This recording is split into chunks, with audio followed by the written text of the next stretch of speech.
안녕하세요. 주식 분석하는 남자입니다. 2월 8일 화요일입니다. 오늘 시장 미국이 혼조세로 마감하면서 그냥 그럴듯했던 시장이 오전 한때 코스피도 1% 이상 오르면서 코스닥도 분위기가 성장주들 특히 메타버스 관련한 NFT 이런 종목들이 오르면서 오랜만에 좀 종목들의 시세가 나오나 했는데요. 오후장에 중국에서 그쵸? 차스닥 지수가 4% 이상 급락을 했고, 그리고 중국의 이제 그 백신뿐만 아니라 그 삼성 바이오로직스 같은 CDMO를 하는 그런 우시바이오라는 기업에 대한 급락세가 결국 미국의 제재 때문인데요. 결국 우리나라 증시를 또 끌어내렸다. 이렇게 뉴스에는 마감 시황에 나와 있습니다. 또 반면에 미국이 4월부터 마스크를 벗을 것이고, 다 아시겠지만 유럽 일부 국가에서는 위드 코로나 정책을 지금 준비하고 있고, 우리나라 같은 경우에는 지금 위드 코로나 곧 오미크론이 상당히 확산되고 있음에도 불구하고 독감 질병, 질병청에서는 아직 그러기에는 위험하다. 여러 가지 또 상반된 논란도 노이즈들이 계속 있지만, 결국은 중요한 것은 며칠 전에도 말씀드렸지만 이 포스트 팬데믹, 그쵸? 엔데믹으로 가는, 엔데믹은 결국 풍토병을 얘기하는데요. 풍토병, 그쵸? 이런 모습이 결국 늦으면은 올 여름에 나타나지 않을까 생각이 되면서 지난주에 니 오프닝주, 오늘도 사실 오전 한때만 해도 니 오프닝주가 상당히 강했고요. 그래서 증시의 바닥이 다가오는 거 아니냐, 저도 구분응선은 거의 다 왔다. 사실 이게 바닥이라는 게 또 얘기를 하자면 길어질 수 있는데요. 지수를 볼 것이냐, 종목을 볼 것이냐, 이런 얘기를 해야 될 텐데, 항상 종목 투자의 입장에서 저는 대변을 하고 있고, 코스피 지수 이런 부분도 오히려 바텀을 만약에 다졌다면은 종목들이 더 올라갈 수 있는 그런 자리가 아닌가, 그쵸? 생각을 하고 있습니다. 그래서 오늘 고민은, 오늘 시장도 중국 시장 때문에 많이 흔들렸다고 하는데 본질적인 이유는 일단 시장의 수급 때문이라고 생각을 하고 있습니다. 그래서 오늘 시장을 잠깐 보시면요, 아까 말씀드렸지만 오전 한때 상승 출발했고요. 코스닥도 거의 오전 한때는 고가로 만들었다가 오후장까지 괜찮은데 2시 전후로 해가지고 흘러내렸고, 코스닥은 결국 마이너스 마감을 했고요. 코스피도 겨우 플러스 마감을 했습니다.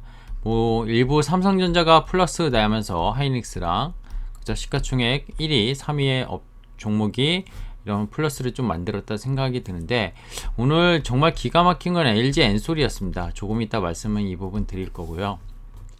개인이 461억 원, 기관이 매수세가 들어왔고 외국인이 팔자.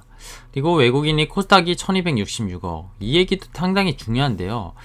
제가 코스닥의 수급을 최근 2년치만 봐도 코로나 이후에 2020년, 그리고 2021년, 그리고 2022년 이렇게 봤었을 때 2022년은 이제 1개월 좀 지났을 뿐이죠. 그죠? 1개월. 이거는 1년이십니다. 1년. 이때 코스닥을 외국인이 3천억 정도인가요? 3천억 이상 매수했어요. 1년 동안. 그리고 요 1년, 작년에는 한 3,600억인가 매도한 것 같아요. 그래서 거의 비슷한 개념입니다. 샀던 거를 팔았다 이렇게 생각할 수 있는데, 과거에 한 10년을 봐도, 그죠? 10년을 봐도 코스닥에 이렇게 1개월 만에 1월 달에만 얼마를 팔았냐면요, 거의 2조 원을 팔았습니다. 2조 원. 이거를 올해 남은 기간 동안 계속 또 사들여서 연간 기준을 봤을 때 작년과 재작년과 별반 다르지 않을 거면 사실 큰 문제는 없다고 생각이 드는데, 이렇게 월간으로 이렇게 많이 때린 적은 처음인 것 같아요. 결국에는 코스닥이 다 아시겠지만 저도 종목을 코스닥 위주로 많이 추천을 드리지만, 성장주랑 이 금리에 민감한, 그쵸? 금리에 민감한 베타보다는 알파를 추종하는 그런 종목들이 많다 보니까 외국인이 매도가 많이 나온 것 같은데, 이걸 역으로 또 생각하면 외국인이 이렇게 코스닥의 포지션을 많이 들고 있을까? 들고 있어도 이렇게 때릴까? 한 달 동안? 그래서 저는 이 대부분이 이 금리 최근에 금리, 오늘 국채금리, 미국채 금리가 뭐 1.9%를 넘어갔는데 이 공매도를 그죠? 성장주들을 많이 때렸다고 생각이 듭니다. 거기에다 뭐 연초부터 아시겠지만 오스템, 임플란트부터 해서 에코프로, BM, 코스닥 시총 상위주들에 대한 노이즈가 상당했죠. 셀트리온, 헬스케어부터 해가지고 그런 부분이 외국인의 공매도를 이끌었다. 코스닥 150 종목도 그죠?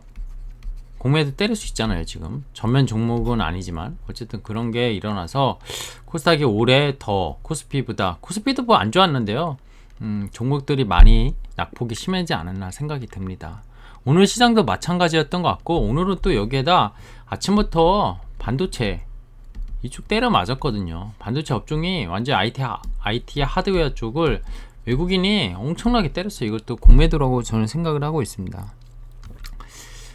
오늘 이슈 체크 확인하고 가기 이거 오랜만에 좀 말씀드리는데 다시 초심으로 들어가서 그날그날 이슈 중에 중요한 것들을 좀 세 가지 살펴보려고 하는데요. 앞서 제목대로 미국 정부가 포스트 팬데믹 전환 계획을 검토 중이라고 CNN에서 발표를 했습니다. 되게 중요한 이슈라고 저는 생각해요. 이제 얼마 안 남았다. 그죠? 얼마 안 남았다. 계획과 공포하는 거랑 또 다르긴 한데요. 계획을 하고 있다는 건 분명히 올 여름을 미국도 계획하고 있다 생각이 듭니다. 그리고 YG엔터 최근에 반등폭이 좀 많이 급락을 했어요. 동종목도 거의 고점에서 40% 정도 하락을 한 것 같은데요. 반등을 좀 세게 나오고 있고요. 5만원대 밀렸다가 지금 5만원 중반 넘어가고 있는데 또 뭐 빅뱅이 뭐 또 다시 뭉쳤다 이런 뉴스도 최근에 있고 신인 가수들 이런 것도 있죠. 한때 사실 YG엔터는 뭐 상당히 그 가수들의 논란으로 그쵸? 마약 사건 뭐 이런 것들에 의해서 주가가 정말 흘러내렸었는데 바이낸스가 뭐 하나 회사냐면 세계 최대 가상자산 거래소이자 블록체인 인프라 공급자입니다. 그래서 YG엔터가 콘텐츠를 그죠? 연예인들 뭐 아티스트를 통해서 콘텐츠를 바이낸스에 제공하고 바이낸스는 플랫폼 역할을 하겠다. 사실 이게 의미가 있는 게요. 유버스라는 하이브의 플랫폼이 있지 않습니까? 하이브가 시총이 YG보다 거의 10배 가까이 되죠. 10배는 좀 안 되긴 한데 이 하이브는 유버스라는 플랫폼을 정말 잘 활용하고 NFT에 관련된 그런 것들도 다 준비되어 있다고 했는데 YG엔터는 사실 그럴 만한 어떤 이슈가 없었는데 이 오늘 바이낸스 세계 최대 가상자산 거래소 그리고 블록체인의 NFT의 가장 핵심 기술일 텐데 이 사업을 진출한다는 거 사실 이게 오늘 심리를 좀 그죠? 메타버스랑 그리고 게임 뭐 NFT 다 엮어서 봐야 된다고 저는 생각하는데 전 메타버스는 뭐 게임이 가장 구현하기 쉽다. NFT도 게임과 컨텐츠 이런 쪽으로 계속 말씀드리고 있습니다. 그래서 이게 심리를 좀 자극시켰다. 그나마 코스닥이 오늘 반도체가 때려맞는데 이쪽이 그래도 그죠? 메타버스 관련이나 미디어, 엔터, 니오프닝주에 여기에 플러스 알파로 심리를 이끌었다. 그래서 메타버스는 얼마 전에도 말씀드렸지만 니오프닝주와 메타버스 뭘 살래 뭐 이런 자료도 영상도 올렸었는데 안 보신 분 꼭 보셨으면 좋겠다 생각 들고요. 좀 많이 고민해서 올린 거니까. 자 그리고 LG엔솔 아까 얘기 드린다고 했는데 다 아시겠지만 코스피에 상장을 했습니다. 언제? 1월 27일 날. 그리고 MSCI 뭐 FTSE라는 선진국 지수에는 불발이 났지만 이거 나중에 편입될 것 같고 MSCI는 리밸런스 2월에 나오는데 이게 계속 좀 그때 먼저 수급이 들어온다고 생각했는데 수급 계리가 한 번 더 나오는 거 아니냐 그래서 폭탄이 또 나오는 거 아니냐 이런 뉴스 제목에 있었는데요. 잠깐 LG 에너지 솔루션 보면은 27일 상장해서 거의 따상은 못 가고 더블 정도에 그때 딱 60만원을 더블이 했을 때 더블이 조금 못 미치고 장대 음봉으로 마감을 했고요. 다음날도 더 하락했다가 이날 45만원이 최저가인가요? 그리고 그 다음날 최저가를 찍고 44만원에서 오늘 고가를 또 장중 5% 정도 올랐다가 십자봉으로 마감을 했습니다. 이 수급을 보면요, 기간 이게 사실 거의 물량이 연금 쪽 물량이라고 보시면 되고 운용사들의 BM이라면 결국 코스피 BM인데 그러니까 이게 어제도요. 어제 시장은 안 올리긴 했지만 코스피에는 편입이 돼 있어요. 지금 상장하자마자 27일 상장하자마자 28일부터 근데 이 코스피 200 이 코스피 200이 결국 선물과 연동되는 거잖아요. 지수로. 여기에는 편입이 안 됐다는 거예요. 여기에 편입은 아까 MSCI처럼 MSCI는 2월 편입에 대한 수급이 이슈가 있을 거고 이거는 3월에 수급이 이슈가 있습니다. 근데 이게 결국 편입되면 이 종목이 오르면 코스피 200도 같이 오르고 이 종목이 떨어지면 떨어질 텐데 어제 같은 장이 지수는 얼마 안 떨어졌는데 종목들이 아작이 났다는 거죠. 코스피 200이 마이너스 1.5%였어요 어제. 근데 코스피는 그냥 약보합 정도였다. 그게 이거에 대한 수급, 지금 코스피에만 편입되어 있기 때문에 괴리가 발생하는 거죠. 이 부분 좀 자세하게 설명드려야 될 것 같아서. 근데 이거를 연금이, 그러니까 코스피가 올라가니까 계속 사는 겁니다. 왜? 전체 시장이 이만한 네모가 있으면 사실 삼성전자가 거의 이 정도 차지했고 하이닉스가 이 정도 차지했었는데 이 하이닉스보다 더 많이 차지하는 이게 LG 에너지 솔루션이 들어왔다는 거예요. 전체 시장에 사실 뭐 요만했던 게 요게 들어오면서 더 커지긴 했죠. 요만큼 더 커졌다고 했을 때. 근데 나머지 종목이 이렇게 차지하고 있는데 이 종목의 움직임의 변동성에 의해서 그쵸? 펀드의 수익률이 펀드 수익률이 왔다 갔다 한단 말이에요. 근데 이 종목이 없어. 그쵸? 이게 생기기 전에 포트는 없었을 거 아니에요. 그러다 보니까 이걸 못 따라가는 겁니다. 못 따라가다 보니까 특히 우리나라 펀드의 수익률, 이거 연기금 때 한번 말씀드렸는데 기관들, 특히 연기금의 패시브, 뭐 코스피 200을 추종하거나 코스피를 추종하는 그런 자금의 성격들은요, 얘를 억지로 사는 거예요. 이 회사가 오늘 당기순이익이 그쵸? 당기순이익 1조 정도 내는 회사라고 가정했다. 1조 아직 안 나오는데 PR 몇 배의 PR? 지금 작년 9월 기준이 이렇게 되고 지금 이게 126조니까 그죠? 1조라고 쳐도 영업이익으로 126배, 130배짜리가 되는 거죠. 코스닥 그래서 2차전지 소재주들이 아무리 비싸도 100배 넘는 거 없거든요. 근데 이게 그러면 싸냐? 싸서 기관이 이렇게 사냐? 뭐 밸류에이션 고퍼주들 금리 인상 때문에 다 때린다면 이거 왜 사? 이럴 수 있잖아요. 물론 성장주 맞아요. 성장주인데 저는 좀 결국 기계적인 물량이 들어오면서 이렇게 되는 거고, 외국인은 이날 그죠, 의무 하격 보유 없는 애들이 다 때린 거고, 이거 MSCI 겨냥해서 외국인이 들어오는 것 같고요. 미리 조금씩 그런 상황에서 이게 수급적으로 더 갈 것이냐 말 것이냐 사실 예측하기 되게 힘듭니다. 힘든데 어쨌든 당분간은 요 수급 괴리가 조금 더 발생할 수 있는 요인이 있다. 그래서 아까 제목에서 말씀드린 지수만 봤을 때 바닥은 지난번 저점 2600선이 잠깐 깨졌었는데 2600선을 잠깐 더블 바닥으로 하회할 수 있다고 하더라도 LG 에너지 솔루션에 대한 수급 이슈가 2월에서 3월이면 끝날 거기 때문에 사실 이제 바닥이라고 저는 생각하고 있고, 종목들로 보더라도 LG 엔솔로 인해서 다른 걸 팔고 LG 엔솔을 살려는 급한 자금은 이미 기관에서 많이 집행을 했다는 겁니다. 외국인의 입장에서는 그런 자금은 결국 MSCI 국가적 비중에서 들어올 거기 때문에 우리나라를 이 연기금처럼 다른 종목을 다 팔고 얘를 사는 그런 행위는 사실 나오지 않을 거라고 생각이 들고 있어요.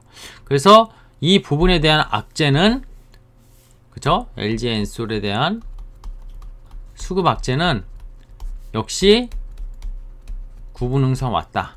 이런 생각이 들고 있습니다. 그래서 시장은 얘 때문에 자꾸 수급이 아까 괴리가 발생하고 코스피와 코스피 200의 그런 지수가 왜곡이 발생하지만 조금만 버티면 끝난다 이런 생각이 들고, 오늘 이게 뭐 환경 칼럼인가요? 그래서 지금이야? Not yet. 뭐 인코어 뭐 하면서 스톡 마켓 이렇게 여기 항소와 곰이 있죠. 얼마 전에 제 그 메인 썸네일에서도 곰과 항소를 그려놓으면서 베어마켓 진입이냐 뭐 이런 얘기를 했었는데, 사실 베어마켓 진입은 종목들로 봤을 땐 이미 진입했다고 생각할 수 있는데 마이너스 20% 영역이 미국도 가지 않았고요. 그쵸? 뭐 장중에는 갔다 이런 표현도 쓸 수 있죠. 어쨌든 아니고 우리나라도 지금 1월 증시만 봤을 때는 한 15% 내외 그죠? 이 정도였기 때문에 베어마켓은 아니다.